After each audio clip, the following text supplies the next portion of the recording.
शेतीला दुग्ध व्यवसायाची जोड देत पालघर जिल्ह्यातल्या अशोक कंडी यांनी आर्थिक प्रगती साधली आहे।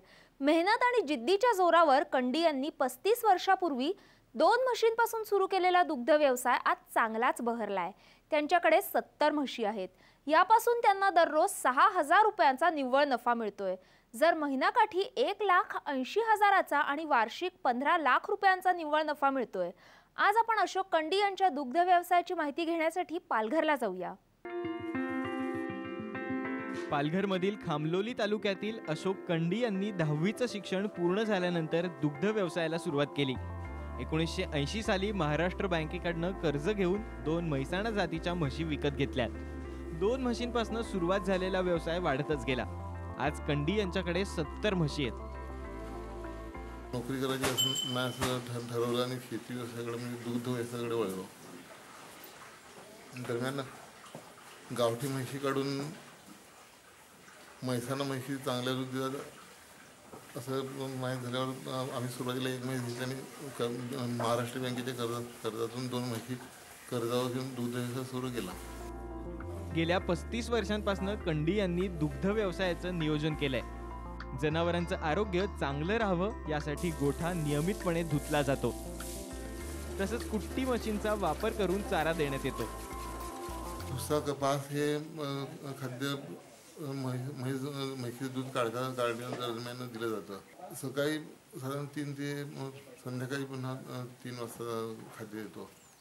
हिरवा चारा कुट्टी करून आम्ही घालतो, त्याच्यामुळे थोडा खुराकाचे पैसे वाचतात। मोटरच्या पाण्याने तलावाच्या पाण्याचा वापर करून मग गोठा स्वच्छ करतो आणि आधुनिक तंत्रज्ञानामुळे मोटर पंपच्या सहाय्याने प्रेशर मारून व्यवस्थित कमी माणसामध्ये म्हणजे गोठा स्वच्छ करता येतो। कंडी यांच्याकडे असलेल्या 70 म्हशींपासून 350 लिटर दूध मिळतं। दुधाची विक्री पालघर इथं घरोघरी जाऊन करण्यात येते। 58 रुपये लिटर प्रमाणे दुधाची विक्री करण्यात येते। प्रतिदिन 18,000 रुपयांचं उत्पन्न मिळतंय। 12,000 रुपयांचा खर्च वगळता 6,000 रुपयांचा निव्वळ नफा दररोज मिळतो। वर्षभरात दूध विक्रीतून कंडी यांना 15 लाख रुपयांचा नफा मिळतोय। दुग्ध व्यवसायामुळे कंडी यांची शेती सुपीक झाली आहे। गोठ्यातील शेण जमा करून शेणखत तयार करण्यात येत आहे। गेल्या 35 वर्षांपासून कंडी यांनी शेतात रासायनिक खतांचा वापर केला नाही। तसंच त्यांच्याकडे गोबर गॅसचा प्लांट आहे, त्यामुळे त्यांना घरगुती वापरासाठी गॅस तयार होतोय। 58 मिळतो, 17-18,000 रुपये दररोज दुधाचे मिळतात। त्यामध्ये साधारण 12-13,000 रुपये खर्च असतो। मजूर आणि खुराक। दुग्ध व्यवसायामुळे आतापर्यंत आम्हाला खताची एक गोण सुद्धा घ्यावी लागली नाही। तसं गॅस सिलेंडर वगैरे याचा वापर कधी करावा लागला नाही आम्हाला। शेणाचा गॅस भरपूर होतो। नैसर्गिक बदलामुळे शेती व्यवसाय तोट्यात जातोय। कंडी यांच्याप्रमाणे शेतीला पूरक असणारा दुग्ध व्यवसाय केल्यास शाश्वत उत्पन्न मिळवता येईल। तसंच रासायनिक खतांचा खर्च वगळून जमीन सुपीक होईल।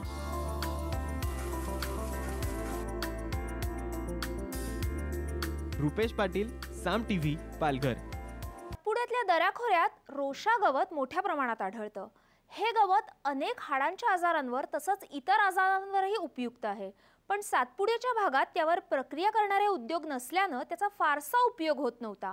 अशा वेळी बाएफ मित्र संस्थेच्या मदतीनं दुर्गम भागातल्या महिला बचत गटांनी एकत्र येत रोशा गवतावरील प्रक्रिया उद्योग सुरू केला आहे। सातपुड्याच्या डोंगरदऱ्यात मोठ्या प्रमाणात रोशा गवत आढळतं। रोशा गवतापासून निघणारं तेल संधिवात, हातपाय दुखणं, गुडघेदुखीसाठी वापरलं जातं। या तेलात अनेक औषधी गुणधर्म आहेत। या भागातील आदिवासी पारंपरिक पद्धतीनं रोशा गवतापासून तेल काढतात। पारंपरिक पद्धतीत थोड्या प्रमाणात गवतापासून तेल निघतं। मोठ्या प्रमाणात रोशा गवत उपलब्ध असल्यानं बाकीचं गवत वाया जातं। त्यामुळे बाएफ या संस्थेनं आदिवासी शेतकरी गटांना एकत्र करून प्रोसेसिंग युनिट उभं केलंय। रोशा गवत आल्यानंतर आम्ही सुरुवातीला बॉयलरमध्ये रोशा गवत टाकतो आणि साईडला जे हे दिलं आहे फाउंडेशन आहे, खाली फाउंडेशनमध्ये 2,000 लिटर पाणी टाकलं जातं आणि वरून जाळी आहे, जाळीवर गवत टाकलं जातं। नंतर वर पे केलं जातं। त्याच्यानंतर खाली आग पेटवली जाते आणि जवळपास 24 तास आग पेटवली जाते याच्यामध्ये आणि 24 तासानंतर मग कंडेन्सरला वाफ येते. वाफ आल्यानंतर परत थंड पाणी दिलं जातं. थंड पाण्यानंतर तेल आणि पाणी कॅनमध्ये एकत्र येतं. कॅनमधून फिल्टर करून मग तेल वेगळं केलं जातं आणि पाणी वेगळं केलं जातं. आदिवासी शेतकऱ्यांकडून 3000 रुपयात 1 क्विंटल रोशा गवत खरेदी करण्यात येतं. 1 टन रोशा गवतापासून 3 लिटर तेल निघतं. या तेलाला बाजारात 3000 रुपये प्रति लिटर दर मिळतो. गट तयार केले आम्ही. गटामधून आम्ही एक विचार केले का रोशा गवतची काय तयारी करायची. मग सरांनी सांगितलं की याची ऑइल काढायचे. मग ऑइल आम्ही काढले रोशा गवत. ऑइल काढून मग लगेच आम्ही हे काही 10-12 रोगावर हे उपयोगी आहेत. सातपुड्यात अनेक प्रकारच्या वन औषधी आढळतात. त्यामुळे सातपुड्यातील जंगलाचं संवर्धन करणं गरजेचं आहे. तसंच वन औषधावर आधारित प्रक्रिया उद्योग उभारल्यास आदिवासी शेतकऱ्यांची आर्थिक प्रगती होईल. जितेंद्र बैसाने, साम टीव्ही, नंदुरबार.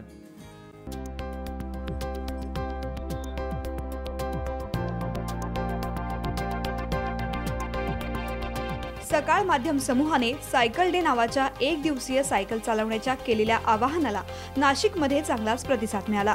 महापालिका, जिल्हाधिकारी कार्यालय या ठिकाणी महापौर, जिल्हाधिकारी यांच्यापासून थेट शिपायांपर्यंत सगळ्यांनीच आज सायकलने प्रवास केला.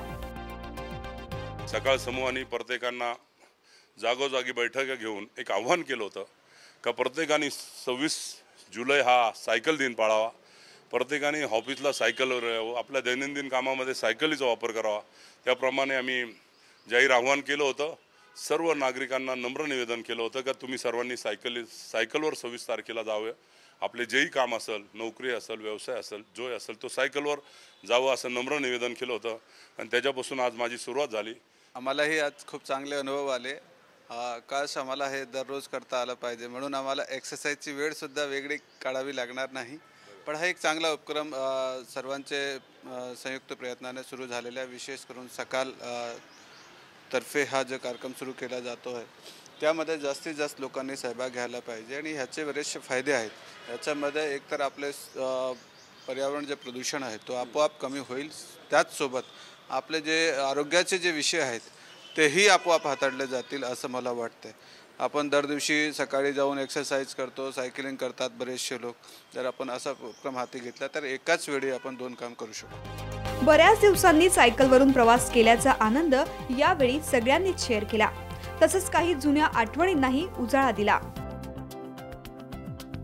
मी जेव्हा 10वी झालो तेव्हा मला वडिलांनी एक 75 रुपयाची सायकल खरेदी करून दिली होती आणि ती सायकल मी 6 वर्ष वापरली. सायकलीचं महत्त्व माझ्या शैक्षणिक जीवनामध्ये फार महत्त्वाचं अशासाठी आहे की मी पुण्याला शिकत असताना 4 वर्ष माझ्या गावावरून पुण्याच्या ST स्टँडवर डबा यायचा आणि मी कृषी महाविद्यालयातून जवळजवळ 5-6 किलोमीटर कॉलेज ते स्टँडवर त्या सायकलीवर डबा आणायला जायचो. त्या डब्यातल्या जेवणामुळे मला माझं शिक्षण फार सोपं झालं. कारण दरमहा मासिक खानावळ त्यावेळेस 300 ते 450 रुपयाचा असायची. ती परवडणारी नव्हती. त्या सायकलीमुळे मला माझं शिक्षण चांगलं घेता आलं. ही माझी त्या निमित्ताने महत्त्वाची आठवण मला महत्त्वाची वाटते. माझं BSc ॲग्री झालेलं आहे पुणा कॉलेजला. तर तेही 4 वर्ष आणि MPSCची 2 वर्ष असं 6 वर्ष मी पुण्यामध्ये सायकल चालवली. तर ते जुने दिवस आज आठवले आणि त्या आठवणींना उजाळा मिळाला आणि आनंद वाटला. आज मला असं वाटतं वाढतं प्रदूषण आणि पर्यावरणाची जी काळजी घेणं गरजेचं आहे. शिवाय पेट्रोल आणि डिझेलची जी भविष्यामध्ये कमतरता उपलब्ध होणार आहे. तर आपल्या पुढच्या पिढीसाठी जर आपल्याला काही करावायचं असेल आणि प्रदूषण कमी करायचं असेल तर सायकलचा वापर हा अत्यंत महत्त्वाचा मुद्दा आहे असं मला वाटतं. मी या सायकलवरून आले, मला मानसिक समाधान तर मिळालंच, पण मी माझ्या भविष्यासाठी, माझ्या मुलांच्या किंवा इतर लहान मुलांच्या पिढीसाठी काहीतरी तर करू शकले, याचा मला आज अत्यंत आनंद होत आहे. आज सायकल डेच्या निमित्तानं सगळ्यांनीच सायकल चालवून आपला सक्रिय सहभाग नोंदवला. मात्र गेल्या 40 वर्षांपासून सायकलवरून प्रवास करणारे जिल्हाधिकारी कार्यालयातले शिपाईही आम्हाला भेटले. दररोज सायकल चालवल्याने आरोग्य चांगलं राहतं, तसंच प्रदूषणाला आळा बसतो हे त्यांनी आवर्जून सांगितलं. 40 वर्ष आहे मी सायकल चालवतो. तर सायकलमुळे माझं आरोग्य वगैरे चांगलं आहे. कोणतं काही हे वाटत नाही.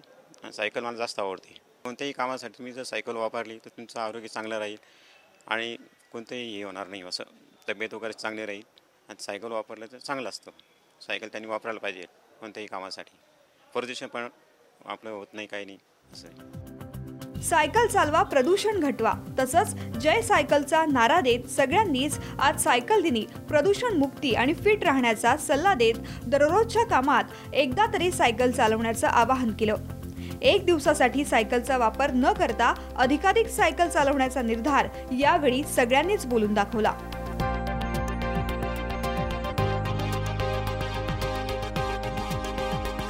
जयेश साबळेसह bureau report, Saam TV, Nashik.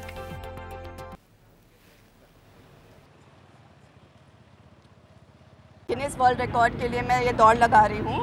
इसमें मैं 6000 किलोमीटर भागने वाली हूँ. ये दौड़ मैंने 21 अक्टूबर 2016 में गेटवे ऑफ इंडिया मुंबई से मैंने चालू किया था और दौड़ते दौड़ते मैं दिल्ली से कलकत्ता, कलकत्ता से चेन्नई और चेन्नई से होते हुए मैं वापस ये दौड़ 1 मई 2016 गेटवे ऑफ इंडिया मुंबई में मैं ख़त्म करने वाली हूँ. पूना तक की सफ़र मैं 5810 के करीब किलोमीटर भाग चुकी हूँ और बॉम्बे पहुँचते पहुँचते मेरे 6000 किलोमीटर पूरे हो जाएंगे. हे आहे पळसनाथाचं हेमाडपंथी मंदिर. उजनी धरणाचं बांधकाम पूर्ण झाल्यानंतर हे मंदिर धरणाच्या पाण्यात बुडालं होतं. पुणे सोलापूर महामार्गावर इंदापूरपासून सुमारे 15 किलोमीटरवर भीमा नदीच्या पात्रात असलेल्या या मंदिराला 1980 साली जलसमाधी मिळाली होती. गेल्या 50 वर्षांपासून हे हेमाडपंथी मंदिर उजनीच्या पोटात होतं. यंदा भीषण दुष्काळ पडला आणि उजनीची पाणी पातळी कधी नव्हे इतकी खालावली. त्यामुळेच अतिप्राचीन असं हे मंदिर पूर्णपणे दिसू लागलंय. या मंदिराचा काळ निश्चित नसला तरी त्याचं वर्णन ज्ञानेश्वरीच्या 18व्या अध्यायात पलाश तीर्थ म्हणून आढळतं. या हेमाडपंथी मंदिराचं संपूर्ण कोरीव काम दगडात केलेलं असून शिखराची बांधणी ही साप्तभूमी पद्धतीची असून शिखरासाठी पक्क्या विटा, चुना यांचा वापर केलाय. मंदिरासमोर भव्य सभामंडप, लांब शिळा, विविध मदनिका, सुरसुंदरी, जलमोहिनी, नागकन्या यांच्या मूर्ती आहेत. शिल्पांमध्ये प्रामुख्याने दशावतार, शंकर पार्वती, रामायण, महाभारतातील दरबार यांचं अप्रतिम कोरीव काम आहे. मंदिरापर्यंत येण्यासाठी ज्यावेळेस ह्या उजनी जलाशयाचं पाणी कमी होतं त्यावेळेला हजारो भाविक आजही ह्या ठिकाणी दर्शनासाठी येतात. तिथं येण्यासाठी 4 चाकी वाहनांनी सुद्धा आज येऊ शकतात, कारण उजनीचं जलाशय एवढा कोरडा पडलेला आहे की आज त्याच्यामध्ये दुष्काळाची दाहकता आणि एका दृष्टीनं आम्हाला दुःख याचं होतं की पाणी पिण्यासाठी सुद्धा मिळू शकत नाही अशी परिस्थिती या ठिकाणी निर्माण झालेली आहे. आणि दुसरी बाजू अशी आहे की या ठिकाणी मंदिराचं पुरातत्व विभागाच्या माध्यमातून आणि खासदार निधीतून जतन करावं अशी ग्रामस्थांची अपेक्षा आहे. हेमाडपंथी पळसनाथ मंदिराची रचना पूर्णपणे फक्त 27 दगडी नक्षीदार खांबांपासून तयार केली आहे. मंदिराच्या आवारात प्रामुख्याने वड, पिंपळ, चिंच या 3 झाडांची खोडं फांद्यांसोबत आजही मोठ्या दिमाखात उभी आहेत. भव्य दगडी तटबंदीची मोठ्या प्रमाणात पडझड झालेली असली तरी तिचं अस्तित्व टिकून आहे. दरम्यान भीमा नदी पात्रातील पाणीसाठा अतिशय कमी झाल्याने हे मंदिर पूर्णपणे उघडं पडलंय आणि तेच पाहण्यासाठी अनेक भक्त, इतिहासप्रेमी, हेमाडपंथी तज्ज्ञ आणि पर्यटक इथे गर्दी करतात.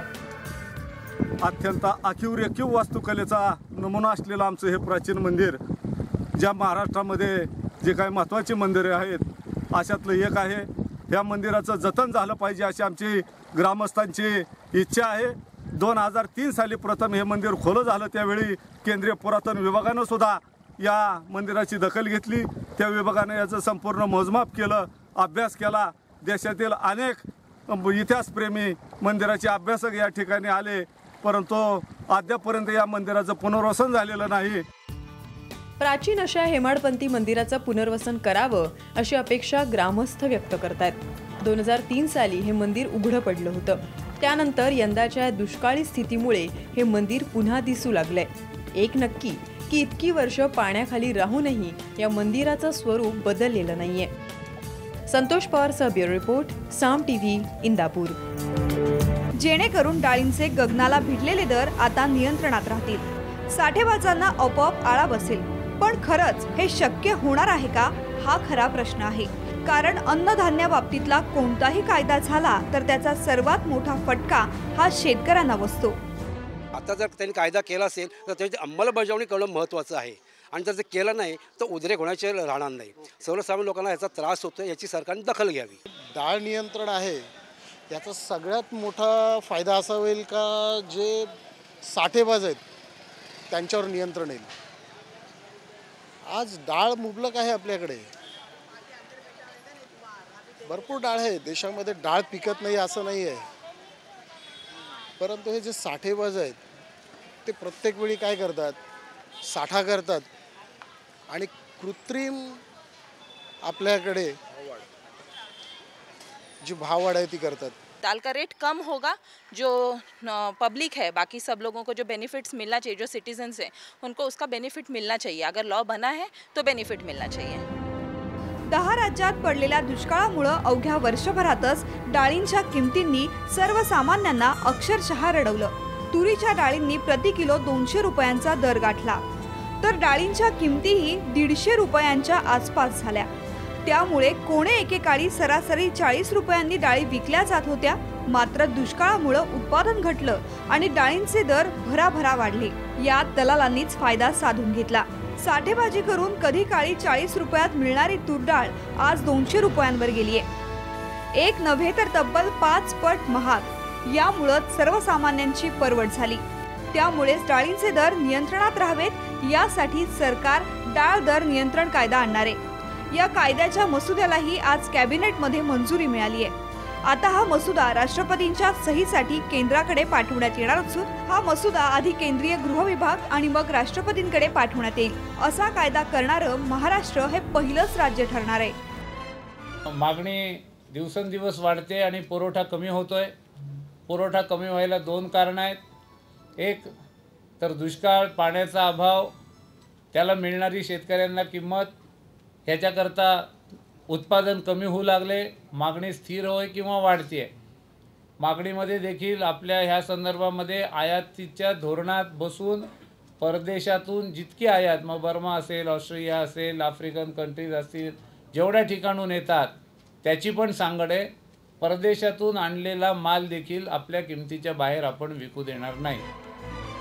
सरकारनं ग्राहकांना डोळ्यासमोर ठेवून असा निर्णय घेतलाय, पण यामुळे शेतकऱ्यांचं नुकसान होणार आहे. जसा ऊसाला एक निश्चित हमीभाव आहे तसा इतर गोष्टींनाही मिळावा. डाळी, तेलबियांचा पेरा आणि उत्पादन वाढण्यासाठी सरकार शेतकऱ्यांना प्रोत्साहन देत नाही. तो जर दिला तर ग्राहक आणि शेतकऱ्यांच्या अर्थकारणाचं बिघडलेलं चित्र नक्कीच बदलेल. या कायद्यामुळे जेव्हा डाळींच्या किमती वाढतील तेव्हा किती किमतीनं ग्राहकांना डाळ विकायची हे राज्य सरकार ठरवणार. त्यामुळे साठेबाजांना आपोआपच आळा बसेल असं बोललं जातंय. कायद्याचं उल्लंघन करणाऱ्यांना कमीत कमी 3 महिने ते 1 वर्षापर्यंत तुरुंगवासाची शिक्षा आणि आर्थिक दंडाची तरतूद करण्यात आली आहे. सरकारनं साठेबाजांवर नियंत्रण आणि ग्राहकांना रास्त भावात डाळी मिळाव्यात यासाठी हा निर्णय घेतलाय, जो स्वागतार्ह आहे. पण या कायद्यानं साठेबाजांवर खरंच नियंत्रण राहील का हा प्रश्न मात्र आज तरी अधांतरितच आहे. Bureau report, Saam TV. शेतात जर ज्वारी किंवा बाजरीचं पीक असेल तर शेतकरी गोफण घेऊन पक्षी पिकात येऊ नये यासाठीच प्रयत्न करत असतो. पण तुम्ही जे बाजरीचं पीक पाहताय ते पीक केवळ पक्ष्यांसाठीचं आहे. पिंपरी चिंचवड जवळ चिखलीमधल्या ज्ञानोबा मोरे या शेतकऱ्यानं माणुसकीची जाणीव ठेवत त्यांचं बाजरीचं तब्बल अर्धा एकर पीक केवळ पक्ष्यांसाठी ठेवलंय. राज्यातील इतर भागातलं दुष्काळाचं भयान रूप पाहून त्यांनी हे पाऊल उचललंय. फक्त त्यांनी पीकच दिलं नाही तर त्यांनी पक्ष्यांना पाणी पिता यावं यासाठी पिकाभोवती पाणी भरूनही ठेवलंय.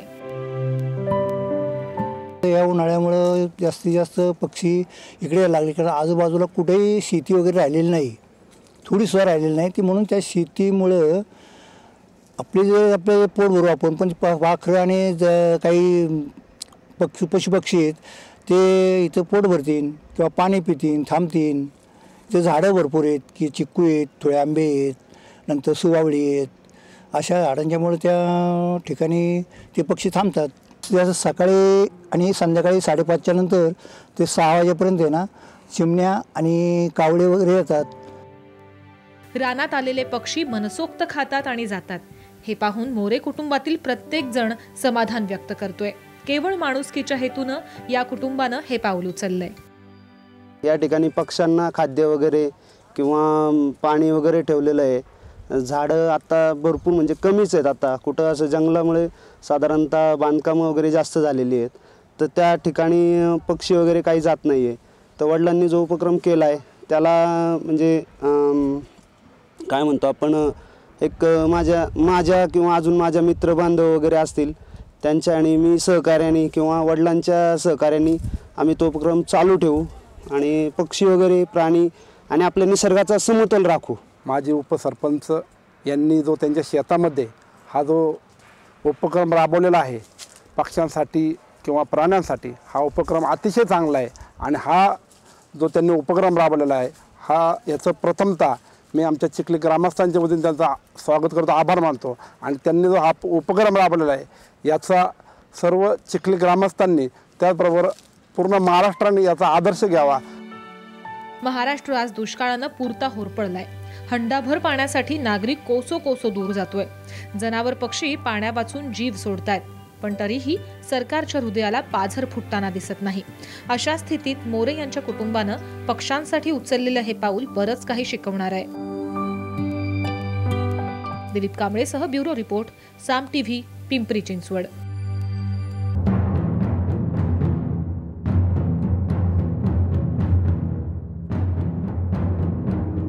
आता डाळींचे दर राज्य सरकार ठरवणार आहे, जेणेकरून डाळींचे गगनाला भिडलेले दर आता नियंत्रणात राहतील. साठेबाजांना आपोआप आळा बसेल. पण खरंच हे शक्य होणार आहे का, हा खरा प्रश्न आहे. कारण अन्नधान्य बाबतीतला कोणताही कायदा झाला तर त्याचा सर्वात मोठा फटका हा शेतकऱ्यांना बसतो. आता जर त्यांनी कायदा केला असेल तर त्याची अंमलबजावणी करणं महत्त्वाचं आहे.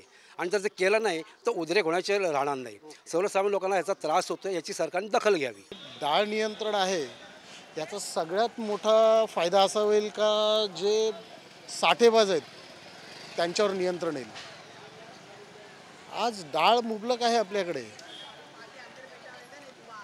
भरपूर डाळ आहे देशामध्ये. डाळ पिकत नाही असं नाही आहे, परंतु हे जे साठेबाज आहेत ते प्रत्येक वेळी काय करतात, साठा करतात आणि कृत्रिम आपल्याकडे जी भाववाढ आहे ती करतात. दाल का रेट कम होगा, जो पब्लिक है, बाकी सब लोगों को जो बेनिफिट्स मिलना चाहिए, जो सिटीजन्स हैं उनको उसका बेनिफिट मिलना चाहिए. अगर लॉ बना है तो बेनिफिट मिलना चाहिए. 10 राज्यात पडलेल्या दुष्काळामुळे अवघ्या वर्षभरातच डाळींच्या किमतींनी सर्वसामान्यांना अक्षरशः रडवलं.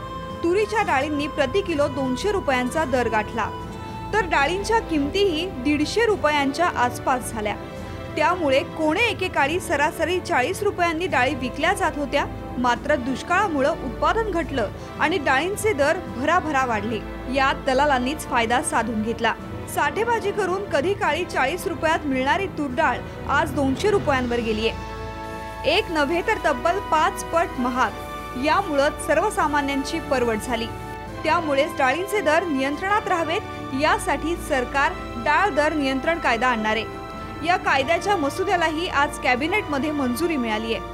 आता हा मसुदा राष्ट्रपतींच्या सहीसाठी केंद्राकडे पाठवण्यात येणार असून हा मसुदा आधी केंद्रीय गृह विभाग आणि मग राष्ट्रपतींकडे पाठवण्यात येईल.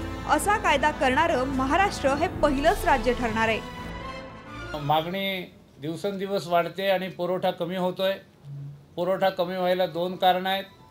एक तर दुष्काळ, पाण्याचा अभाव, त्याला मिळणारी शेतकऱ्यांना किंमत, ह्याच्याकरता उत्पादन कमी होऊ लागले, मागणी स्थिर होय किंवा वाढते आहे. मागणीमध्ये देखील आपल्या ह्या संदर्भामध्ये आयातीच्या धोरणात बसून परदेशातून जितकी आयात, मग बर्मा असेल, ऑस्ट्रेलिया असेल, आफ्रिकन कंट्रीज असतील, जेवढ्या ठिकाणून येतात त्याची पण सांगड आहे. परदेशातून आणलेला माल देखील आपल्या किमतीच्या बाहेर आपण विकू देणार नाही. सरकारनं ग्राहकांना डोळ्यासमोर ठेवून असा निर्णय घेतलाय, पण यामुळे शेतकऱ्यांचं नुकसान होणार आहे. जसा ऊसाला एक निश्चित हमीभाव आहे तसा इतर गोष्टींनाही मिळावा. डाळी, तेलबियांचा पेरा आणि उत्पादन वाढण्यासाठी सरकार शेतकऱ्यांना प्रोत्साहन देत नाही. तो जर दिला तर ग्राहक आणि शेतकऱ्यांच्या अर्थकारणाचं बिघडलेलं चित्र नक्कीच बदलेल. या कायद्यामुळे जेव्हा डाळींच्या किमती वाढतील तेव्हा किती किमतीनं ग्राहकांना डाळ विकायची हे राज्य सरकार ठरवणार. त्यामुळे साठेबाजांना आपोआपच आळा बसेल असं बोललं जातंय. कायद्याचं उल्लंघन करणाऱ्यांना कमीत कमी 3 महिने ते 1 वर्षापर्यंत तुरुंगवासाची शिक्षा आणि आर्थिक दंडाची तरतूद करण्यात आली आहे. सरकारनं साठेबाजांवर नियंत्रण आणि ग्राहकांना रास्त भावात डाळी मिळाव्यात यासाठी हा निर्णय घेतलाय, जो स्वागतार्ह आहे. पण या कायद्यानं साठेबाजांवर खरंच नियंत्रण राहील का, हा प्रश्न मात्र आज तरी अधांतरितच आहे. Bureau report, Saam TV.